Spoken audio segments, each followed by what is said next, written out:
할렐루야. 오늘도 함께 예배하는 우리 모든 가족들에게 하나님의 은혜와 능력과 평강이 넘치기를 주님의 이름으로 축원합니다. 오늘 함께 읽은 마리아가 예수님의 발에 향유를 부은 사건은 굉장히 유명한 사건입니다. 예수님도 이 사건의 의미에 대하여 온 천하에 어디서든지 이 천국 복음이 전파되는 곳에서는 이 여자가 행한 일도 말하여 그를 기억하리라고 하실 정도로 굉장히 특별한 사건으로 평가하셨습니다. 그러면 궁금합니다. 그 정도로 특별한 사건이라고 한다면 엄청나게 중요한 의미가 담겨 있을 것인데 그것이 과연 무엇일까요? 많은 경우 본문을 대할 때 전부를 쏟아붓는 헌신, 전부를 쏟아붓는 사랑, 하나님을 사랑하고 하나님께 헌신한다고 할 때에는 이 정도는 되어야 된다라는 관점에서 접근을 합니다. 그런데 여기에서 이러한 의문이 듭니다. 이런 정도가 복음이 전파되는 곳마다 기억되어야 할 일인가? 과연 이것이 하나님께서 본문을 특별히 여기시는 그것인가? 특별함의 전부인가? 진정 그런 것이라면 과부가 엽전 두 닙을 하나님 앞에 드렸을 때 자기의 가진 것을 모두 드렸느니라 오히려 이런 헌신을 더 높이 평가하고 복음이 온 천하에 전파되는 곳마다 이 과부가 이렇게 없는 중에서 자신의 전부를 드렸으니만큼 너희들도 그렇게 하나님 앞에 드려라. 오히려 과부의 헌신이 더 강렬하고 그 과부의 헌신이 더 극적이지 않나요? 물론 마리아의 헌신이 남다른 헌신이요 예수님에 대한 특별한 존경의 표현이요 또 오라비 나사로를 살려주셨으니 감사한 마음이야 어찌 이루 말할 수 있겠습니까? 그래서 충분한 감사의 표시, 그래서 우리는 그가 행한 사랑과 헌신을 충분히 본받아야 할 것임에 틀림이 없습니다. 그런데 왠지 2% 부족이라는 느낌을 지울 수가 없습니다. 그러면 복음이 전파되는 온 천하에 증거하고 싶으신 본문에 감추어진 하나님의 메시지는 과연 무엇일까요? 성경의 저자는 사람이 아니라 하나님이십니다. 성령의 감동을 입은 사람이 하나님께 받은 계시를 문자로 기록한 것이 우리 손에 들려진 성경입니다. 그러므로 후대의 독자들은 원저자 하나님의 의도를 광부가 광맥을 찾듯이 그렇게 찾아가는 작업을 해야 되는 것이지요. 이것을 신학적인 용어로 해석하기라고 하는데 이것은 결코 쉬운 작업이 아닙니다. 때는 지금으로부터 2000년 전, 사람은 유대 사람, 언어는 헬라어, 이 안에 깊이 숨겨진 하나님의 의도를 2000년 후 대한민국에 사는 우리들이 찾아낸다고 하는 것은 고차원적인 영적 작업, 신학적인 작업이 아닐 수 없습니다. 그런데 아무리 어려운 수학 문제도 공식을 알고 그 공식에 대입하기만 하면 쉽게 풀어질 수 있듯이 성경을 해석할 수 있는 공식이 성경에 이미 제시되어 있으니 그 공식에 대입을 하기만 하면 풀어지지 않는 성경은 없습니다. 그 공식은 성경을 기록한 하나님의 의도, 하나님의 목적입니다. 66권으로 이루어진 복잡한 성경이지만 알고 보면 단순하고 또 알고 보면 쉽다고 하는 이유가 바로 이것입니다. 너희가 성경에서 영생을 얻는 줄 생각하고 성경을 상고하거니와 연구하거니와 이 성경이 곧 내게 대하여 증언하는 것이라. 하나님께서 성경을 통해서 우리에게 알려주시기를 원하는 의도는 영생입니다. 그런데 이 영생은 하나님의 아들 예수 그리스도의 죽음과 부활을 통해서 주어지는 것입니다. 그러므로 성경 어디를 읽든지 또 어떤 사건을 대하든지 예수 그리스도의 죽음과 부활을 통한 영생이라는 결론에 도달을 해야 되는 것이지요.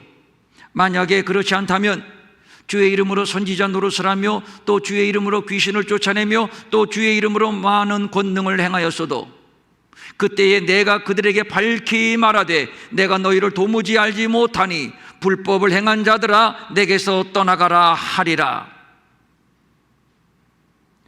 우리나 혹은 하늘로부터 온 천사라도 우리가 너희에게 전한 복음 외에 다른 복음을 전하면 저주를 받을지어다. 그들은 불법자요 무서운 심판이 기다리고 있습니다. 특별히 요한은 요한복음을 기록하면서 자신이 요한복음을 기록한 목적에 대해서 분명히 밝혀주었습니다. 오직 이것을 기록함은, 요한복음을 기록한 목적은 너희로 예수께서 하나님의 아들 그리스도이심을 믿게 하려 함이요 또 너희로 믿고 그 이름을 힘입어 생명을 얻게 하려 함이니라. 오해하지 말고 잘 이해해 주시기를 바랍니다. 이렇게 헌신하라, 이렇게 충성하라, 이렇게 헌금하라, 이렇게 이웃을 사랑하라, 이렇게 선한 양심을 가져라, 이렇게 도덕적인 삶을 살아라, 이것을 가르치려고 성경을 우리에게 주신 것이 아닙니다. 또 그런 목적을 가지고 예수를 믿는 것도 아닙니다. 성경을 통해서 독자들은 오직 예수가 하나님의 아들 그리스도이심을 믿게 되고 그 이름을 힘입어서 생명, 영생을 얻게 되는 겁니다. 그러므로 본문의 마리아가 예수님의 발에 향유를 부은 사건의 결론이 사랑이나 헌신, 숨겨놓은 재물을 다 하나님께 마리아처럼 바쳐라, 이것이 아니고 예수가 하나님의 아들이시며 그 이름을 힘입어서 영생을 얻는 것, 바로 이것입니다. 물론 사랑의 주제도 있고 헌신의 주제도 있지만 결론적인 주제는 예수님은 하나님의 아들 그리스도이시며 그 이름을 힘입어 영생을 얻는 것입니다. 그러므로 우리의 과제는 충실한 해석학적인 과정을 통해서 이 결론에 도달하는 겁니다. 다른 결론은 없습니다. 결론을 전제로 해서 우리는 성경을 보고 성경을 연구하는 것이지요. 본문은 마리아가 예수님의 발에 향유를 부은 사건의 시간적인 배경을 유월절 엿새 전이라고 밝히고 또 공간적인 배경을 베단이라고 밝혀주고 있습니다. 유월절 엿새 전이라 함은 예수님의 십자가 사건의 일주일 전을 말하는 것인데, 이튿날에 예수님께서 예루살렘에 입성하셨으므로 본문은 예수님이 예루살렘에 입성하시기 바로 전날 토요일 사건이 되는 겁니다. 이제 예수님은 내일 예루살렘에 입성하시고 본격적으로 고난을 받으시고 십자가의 길로 가실 겁니다. 그리고 장소는 베다니, 그런데 본문은 예수께서 죽은 자를 살리신 나사로가 있는 베다니라고 자상하게 밝혀주고 있습니다. 그리고 또 하나, 이곳에서 잔치가 벌어졌는데, 그런데 그 잔치는 거기서 예수를 위하여 잔치할세, 전적으로 예수를 위한 잔치, 그러니까 예수님이 주인공이십니다. 그리고 요한은 당시의 잔치의 현장에 또 한 장면을 스케치하고 있는데, 마르다는 일을 하고 나사로는 예수와 함께 앉은 자 중에 있더라. 나사로가 누굽니까? 죽었다 살아난 나사로. 그러니까 죽었다 살아난 나사로가 살리신 예수님과 한자리에 있는 것이지요. 다시 향유를 부은 사건을 재구성해 봅니다. 때는 예수님이 십자가를 지시기 마지막 일주일, 장소는 죽었다 살아난 나사로가 있는 베다니, 그리고 이곳에서 예수를 위하여 잔치가 벌어졌고 이 잔치에 죽었다 살아난 나사로가 예수와 함께 앉아 있습니다. 그런데 우리가 본문을 관찰할 때 뭔가 어설프게 구성되어 있음을 발견하게 됩니다. 바로 내일부터 예수님은 고난의 한 주간을 보내게 될 것입니다. 당연히 예수님의 심정은 긴장과 비장함 그 자체일 것입니다. 그런데 이 사실을 마리아는 미리 알고 있었고, 그리하여 예수님께 향유를 붓고 머리털로 그 발을 닦아 드렸습니다. 이러한 마리아의 돌발 행동에 대하여 가룟 유다를 비롯한 제자들은 웅성거리며 마리아를 나무라기 시작을 합니다. 이때 예수님은 급히 이 여자가 내 몸에 향유를 부은 것은 내 장래를 위하여 함이야. 그러므로 시비 걸지 마. 예수님은 급히 나서서 상황을 정리해 주셨습니다. 히브리인들이 기름을 붓는 경우는 여러 경우가 있습니다만 본문은 분명하게 예수님의 장례를 위하여 기름을 부었다고 말하고 있는 바, 마리아는 앞으로 예수님이 걸어가실 십자가의 길을 알았고, 그래서 지금 예수님의 발에 장례를 준비하는 마음으로 기름을 붓는 것입니다. 지금은 슬프고 우울한 시간, 극도로 긴장된 시간, 그렇다면 숨소리조차 예수님의 눈치를 봐야 할 것입니다. 그런데 본문은 예수를 위하여 잔치할세, 복저짓걸 음식을 나누면서 때로는 웃고 때로는 떠들고, 잔치이니만큼 춤추는 자는 없었을까요? 도무지 어울리지 않는 잔치입니다. 그게 아니라면 죽음을 위한 잔치인가요? 통곡해도 시원찮을 판에 잔치라니요. 철이 있는 건지 없는 건지 도무지 사태 파악을 못하고 있다는 말밖에는 달리 할 말이 없습니다. 여기서 말하는 잔치는 일상적인 정찬을 의미하기보다는 예수님과 그의 제자들이 함께 있고 마르다가 분주하게 식사를 준비한 것으로 봐서 일상적인 정찬은 아니고, 예수님께서 죽었던 나사로를 살리셨던 것만큼 풍성한 연회의 성격이 농후하다 하겠습니다. 그러니까 잔치는 분명한 잔치인데 상황에 전혀 맞지 않는 잔치, 그래서 억지 춘향격의 상황 설정, 어색한 컨셉이라고 할 수 있습니다. 우리는 여기에서 본문을 기록하고 있는 저자의 의도를 추적해 들어가야 하는데, 우선 죽은 자 가운데서 살아난 나사로가 예수와 함께 앉은 자 중에 있더라, 이 한 구절의 말씀에서 해석학적인 단서를 찾으려고 합니다. 이와 똑같은 그림이 에베소서에도 있습니다. 허물로 죽은 우리를 그리스도와 함께 살리셨고 너희는 은혜로 구원을 받은 것이라 또 함께 일으키사 그리스도 예수 안에서 함께 하늘에 앉히시니, 원래 우리는 죄와 허물로 죽었었는데 하나님께서 당신의 아들 그리스도를 살리실 때 우리도 그리스도와 함께 살리셨고, 그리스도가 일어날 때 우리도 그리스도와 함께 일으키셨고, 그리스도가 하늘에 앉으실 때 우리도 함께 앉게 하셨습니다. 함께라고 하는 단어가 3번 들어갑니다. 그러므로 중요한 것은 그리스도의 죽음과 부활은 단순히 그리스도 한 사람의 사건이 아니라 바로 우리와 연합된 사건이며, 더욱더 놀란 것은 살리셨고 일으키셨고 앉히시고, 이 단어의 시제가 모두 부정과거형, 즉 현실적인 사건, 현재적인 사건, 확실한 사건의 의미를 가지고 있습니다.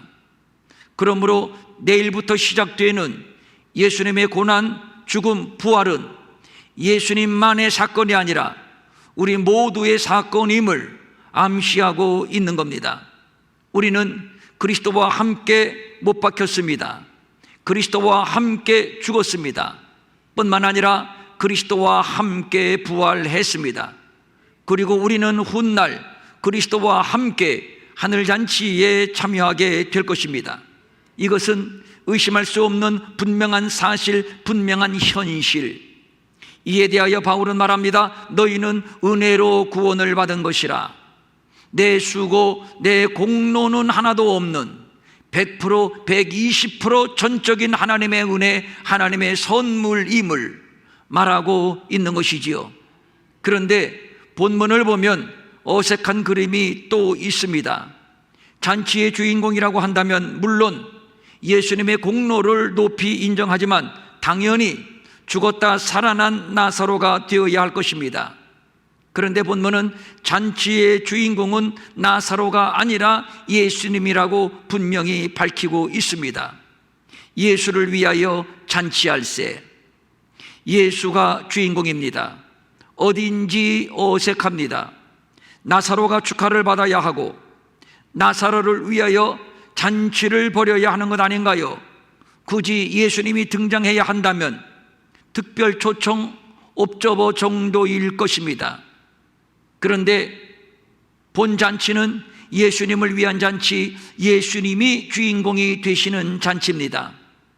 100마리의 양 가운데서 한 마리를 잃어버렸습니다. 그런데 목자는 99마리를 놓고 잃어버린 한 마리의 양을 찾아 나섭니다. 드디어 찾았습니다.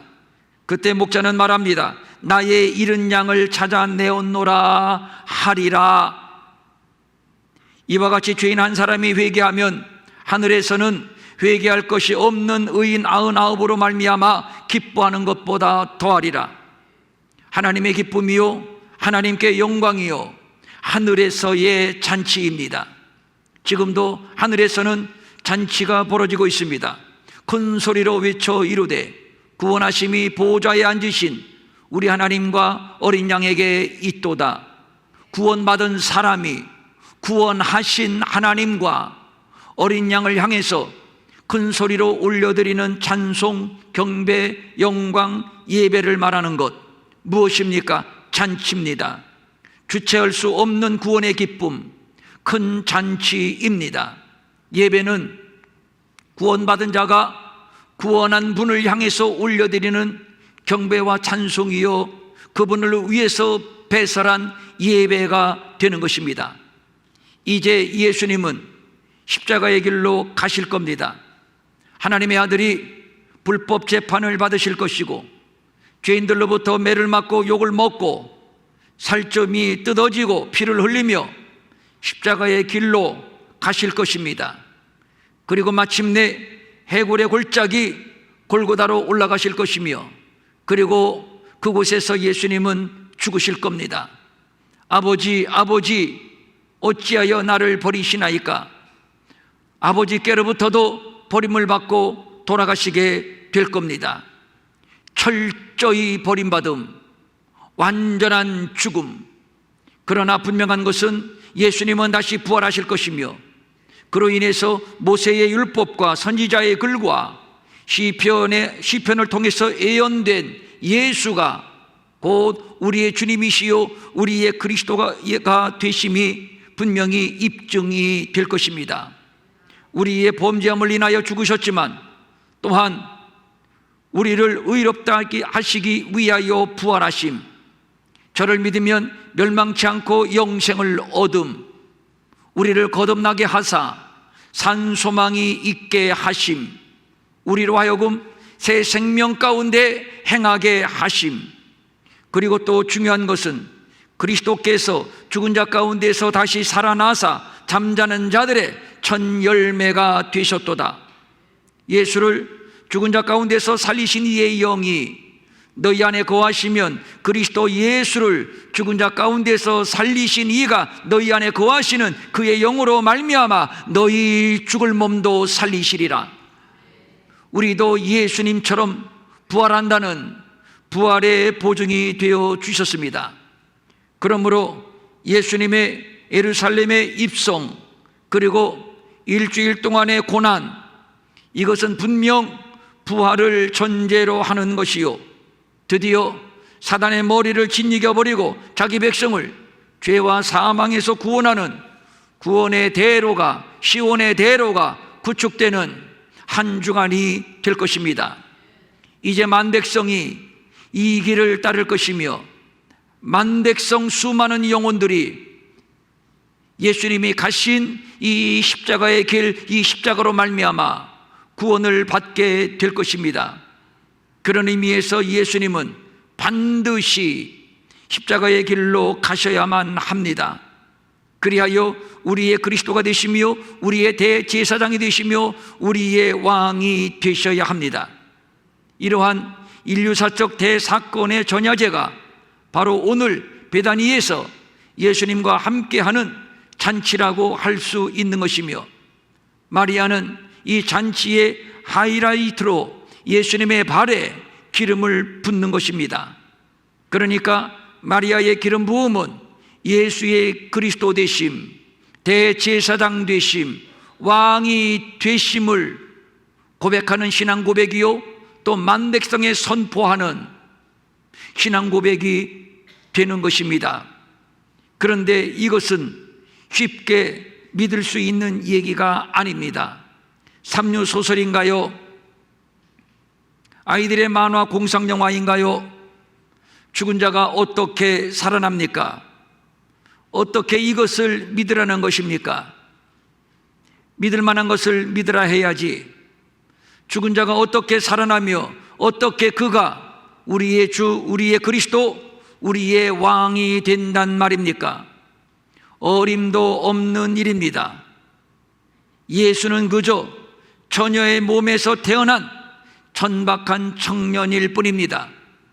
이런 의심은 사실 충분히 합리적인 의심입니다. 이런 의심을 불식시킬 수 있는 길은 입증해 주는 길밖에는 없습니다. 입증만 된다면 예수님이 하나님의 아들이신 것도 저들이 믿을 것이고 그리스도인 것도 저들이 믿을 것입니다. 그분이 우리의 왕이 되심도 저들이 믿을 것입니다. 입증만 된다면, 저를 믿으면 멸망치 않고 영생을 얻는 구원의 도, 구원의 진리를 저들이 믿게 될 것입니다. 그래서 저들은 요구합니다. 당신의 말이 맞다면, 당신의 말이 맞다면 당신이 말한 죽음과 부활을 입증해 보시오. 그렇다면 할 수 없습니다. 입증해 주는 수밖에. 본문은 이를 입증해 주고 있습니다. 첫 번째, 본문은 예수께서 죽은 자 가운데서 살리신 나사로를 말하고 있습니다. 나사로는 분명히 죽었습니다. 그런데 예수님이 죽은 자 가운데서 분명히 나사로를 살리셨습니다. 두 번째 입증, 나사로는 예수와 함께 앉은 자 중에 있더라. 그가 지금 잔치 자리에 예수와 함께 앉아 있습니다. 나사로가 죽었을 때에 많은 유대인들이 위문하러 왔고, 또 예수님이 나사로를 살리신 장면을 많은 유대인들이 지켜보았습니다. 이로 인해서 많은 유대인들이 예수님을 따랐고 예수님을 믿었습니다. 그러므로 예수께서 나사로를 죽은 자 가운데서 살리신 것은 공개된 사실, 그 나사로가 지금 예수님과 함께 잔치 자리에 앉아 있습니다. 이 자리에 마리아가 등장을 합니다. 그리고 300데나리온이나 되는 지극히 비싼 향유를 예수님의 발에 붓고, 그리고 머리털로 예수님의 발을 닦습니다. 그랬더니 성경은 말합니다. 향유 냄새가 집에 가득하더라. 300데나리온이라고 하면 건강한 노동자의 1년 품삯 정도가 됩니다. 굉장히 비싼 향유입니다. 이러한 마리아의 행동이 제자들의 눈에, 특별히 가룟 유다의 눈에 쓸데없는 낭비, 어리석인 낭비처럼 보였습니다. 그래서 분개하여 이르되 무슨 의도로 이것을 허비하느냐. 이때 예수님이 말씀하시죠. 그를 가만히 두어라. 나의 장래할 날을 위하여 그것을 간직하게 하라. 매우 중요한 얘기입니다. 우리 기독교 신앙의 본질, 기독교 신앙의 핵심을 본문이 말해주고 있습니다. 마리아는 예수님의 십자가의 길을 알았습니다. 그의 그리스도 되심, 그의 제사장 되심, 그의 왕 되심도 믿었습니다. 이제 예수님의 부활로 이 모든 것이 충분히 입증이 될 것입니다. 그래서 마리아는 비싼 향유를 예수님의 발에 쏟아붓고, 그리고 자신의 신체 중에서 가장 소중하고 가장 명예스러운 머리카락을 이용해서 예수님의 가장 더러운 발을 닦아드림으로 마리아 자신이 예수의 그리스도 되심, 제사장 되심, 왕 되심을 천하에 고백하고 그리고 웅변하고 있는 겁니다. 그리하여 예수님이 말씀하신 바대로 온 천하에 복음이 전파되는 곳마다 마리아의 신앙 고백, 그 마리아의 우렁찬 웅변이 함께 들리는 것입니다. 마리아는 지금 자신의 전 삶, 전 생애, 전 명예, 전 재산을 다 쏟아 바쳐 지금 예수님의 십자가 사건에 동참하고 있는 겁니다. 마리아에게 이것이 가능했던 것은 자신의 오라비 나사로를 살리신 사건을 통해서입니다. 예수께서 죽은 자 가운데서 살리신 나사로, 이와 흡사한 문장이 성경에 또 있습니다. 하나님께서 죽은 자 가운데서 살리신 나사렛 예수 그리스도, 마리아는 나사로를 죽은 자 가운데서 살리신 예수님을 통해서 죽은 자 가운데서 살리실 예수님이 비록 죽었지만 그 죽은 자 가운데서 예수님을 살리실 하나님을 보았습니다. 하나님을 믿었습니다. 하나님이 예수를 살리실 것입니다. 예수는 살아날 것입니다.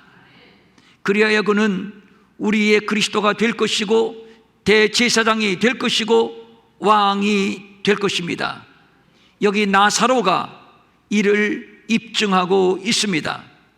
이를 통해서 예수는 분명 하나님의 아들이시며 우리의 주님이시며 구주이심이 입증이 될 겁니다. 마리아는 이것을 의심하지 않고 믿었습니다. 온 천하에 어디서든지 이 복음이 전파되는 곳에서는 이 여자가 행한 일도 말하여 그를 기억하리라. 기독교 신앙 안에 최고 수준의 사랑, 최고 수준의 구제, 섬김, 희생 등등이 있지만 가장 핵심적인 주제는 예수는 하나님의 아들 그리스도, 그 이름을 힘입어 생명을 얻음, 이것을 복음이라고 하는데, 지금 마리아가 자신의 전 재산일 수 있는 값비싼 이 향유를 주님의 발에 붓고 머리털로 닦아드린 사건 속에 예수님의 죽음과 부활, 즉 복음이 계시되어 있는 겁니다. 헌신이 무엇인가요? 십자가에 동참하는 것입니다. 사랑이 무엇인가요? 십자가에 동참하는 것입니다. 섬김이 무엇인가요? 십자가에 동참하는 것입니다. 헌금이 무엇인가요? 십자가에 동참하는 것입니다. 선교하는데 선교는 무엇인가요? 십자가에 동참하는 것입니다. 그리고 훗날 우리는 나사로처럼 하나님의 잔치에 참여하여 구원하심이 보좌에 앉으신 우리 하나님과 어린 양에게 있도다. 구원의 노래를 힘차게 부를 것입니다. 온 천하에 어디서든지 이 복음이 전파되는 곳에서는 이 여자가 행한 일도 말하여 그를 기억하리라. 이 여자를 기억하는 것이 아니라 이 여자의 신앙 고백을 기억하리라. 이 여자의 신앙 고백이 무엇인가요? 죽음과 부활, 즉 복음입니다. 이 여인이 행한 것, 단순히 와 대단한 헌신이네, 저 정도로 예수님을 사랑했어, 저 정도로 예수님을 존경했어, 헌금을 하려면 저 정도는 해야지, 이것만 본다면 본질을 못 보는 것입니다. 단순히 이것이 아닙니다. 예수님의 발에 향유를 부은 사건을 통해서 온 천하에 기억되기를 원하는 하나님의 의도는 예수님의 죽음과 부활입니다. 예수는 하나님의 아들이시다, 그리스도이시다, 저를 믿으면 영생을 얻는다. 마리아는 지금 이것을 향유를 부으며 고백하고 있는 것이며 오고 오는 세대의 수많은 자들에게 이것을 선포하고 웅변하고 있는 겁니다. 오늘 우리는 마리아가 예수님의 발에 기름을 부은 이 사건을 통해서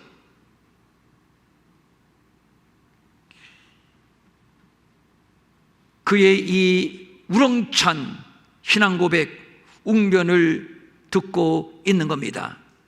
그러고 보니 집안에 가득한 향유 냄새는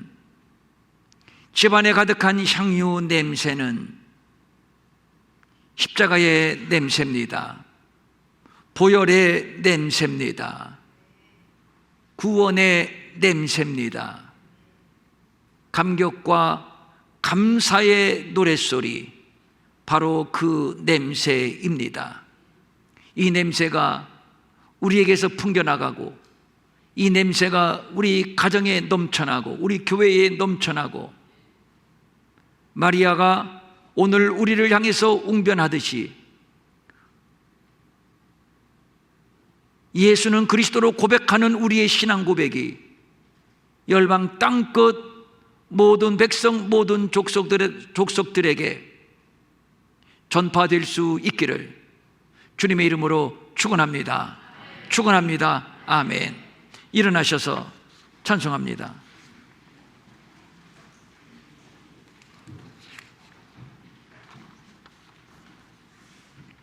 2000년 전의 마리아를 기억하면서 그 마리아의 신앙 고백이 곧 지금 나의 신앙 고백이 되기를 또 원하면서 내게 있는 향유 옥합 주께 가져와, 우리 함께 부르겠습니다.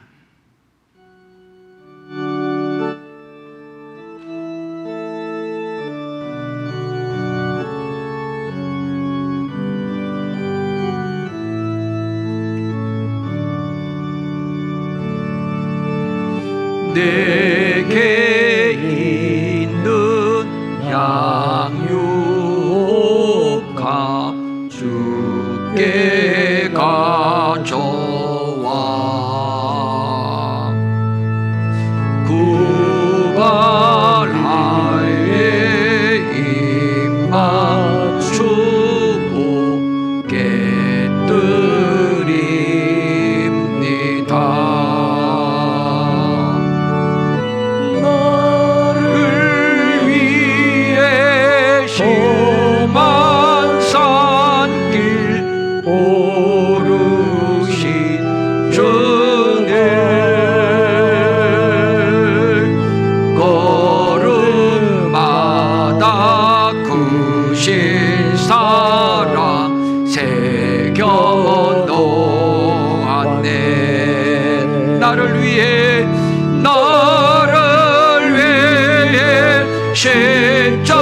십자가에 달리신 그 발, 흘린 피로 나의 죄를 대속하셨네. 내게 있는 향유값, 내게 있는 향유값 주께 가져와,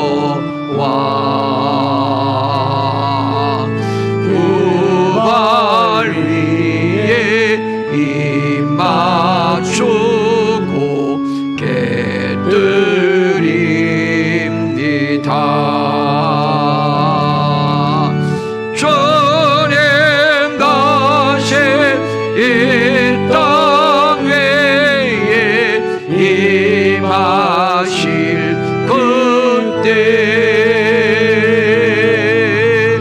주의 크신 사랑으로 날 받아주소서.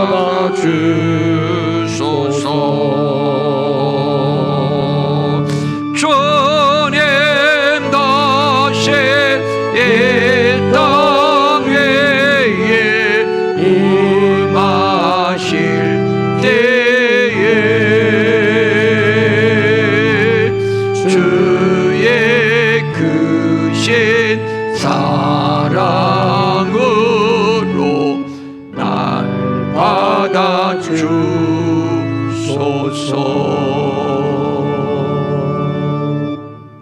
다 같이 손 모으고 가슴에 대시고 2000년 전 예수님의 발에 향유를 붓고 머리털로 닦은, 그리하여 예수님의 십자가의 길을 준비해드린 마리아.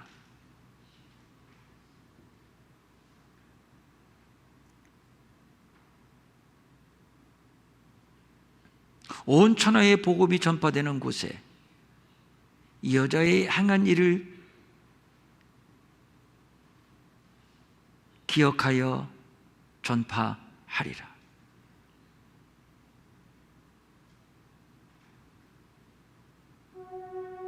오늘 우리는 마리아의 신앙 고백을 듣습니다.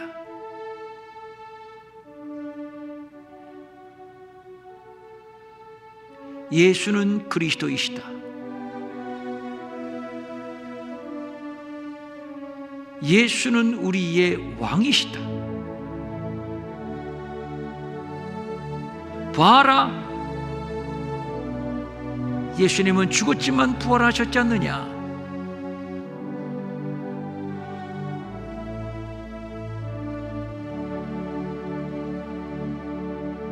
그리하여 오고 오는 세대의 수많은 영혼들을 이 십자가로 초청하고 있습니다.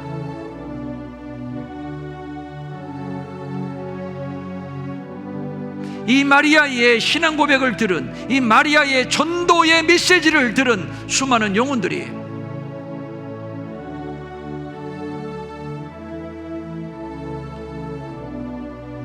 예수는 그리스도라고 고백을 합니다. 예수는 나의 왕이라고 고백을 합니다. 예수님처럼 나도 부활할 것이라고 고백을 하며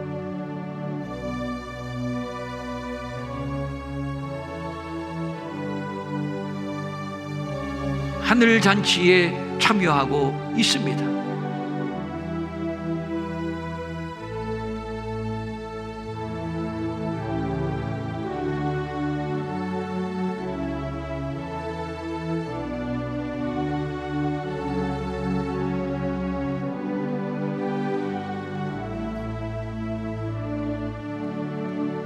주여 우리의 눈을 열어 주시옵소서. 마리아는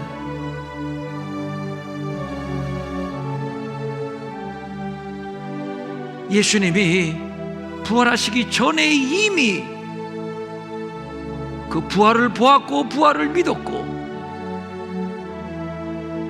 예수님이 우리의 주와 그리스도가 되심을 믿었고,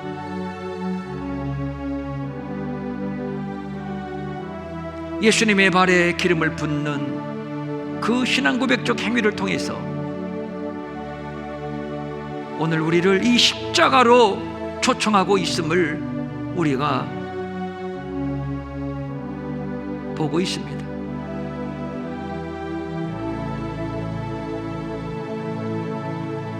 그런데 왜 우리는 못 믿는지요? 왜 우리는 마리아처럼 전폭적으로 자기의 전삶, 전생애를 예수에게 쏟아들이지 못하는지, 우리의 믿음 없음을 용서하여 주시고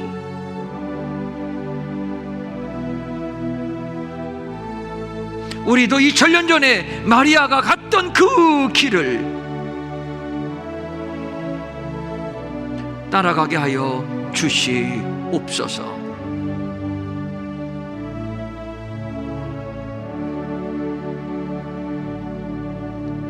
하나님 아버지,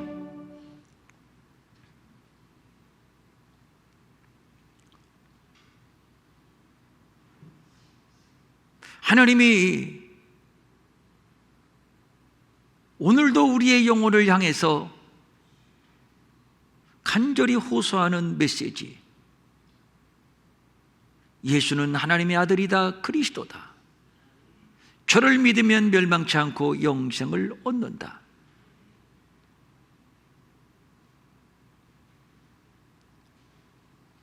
이것은 길이요 진리요 생명이다. 이것이 바로 너희가 말하는 복음이다.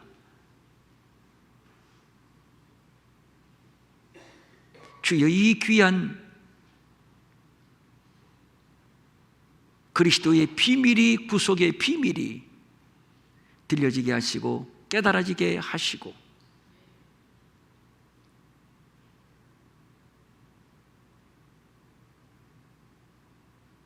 마리아처럼 우리도 그렇게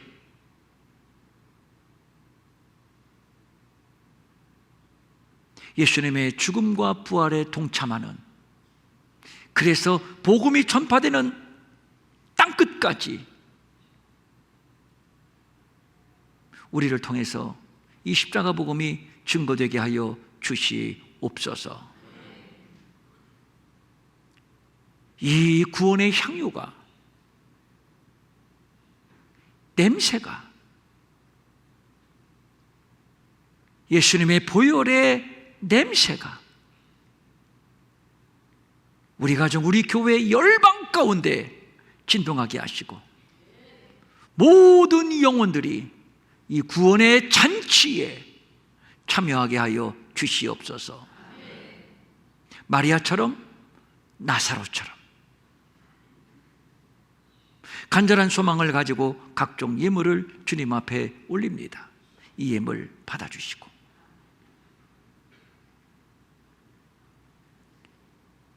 분명하고 뚜렷하고 확실한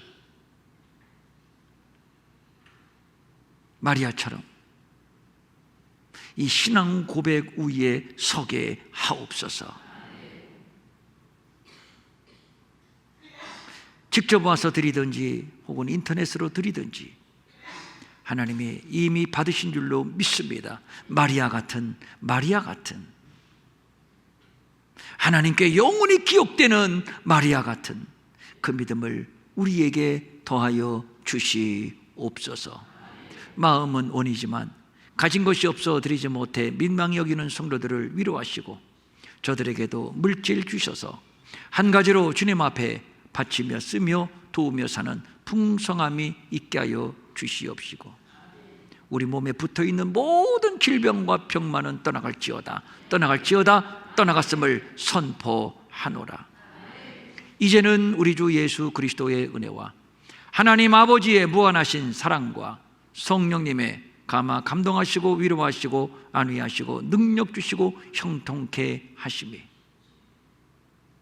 마리아 같은 신앙 고백으로 열방 땅끝까지 이 복음을 선포하기로 결단하는 사랑하는 성도들 머리 위에 영원히 함께 없으기를 간절히 축원하옵나이다. 아멘.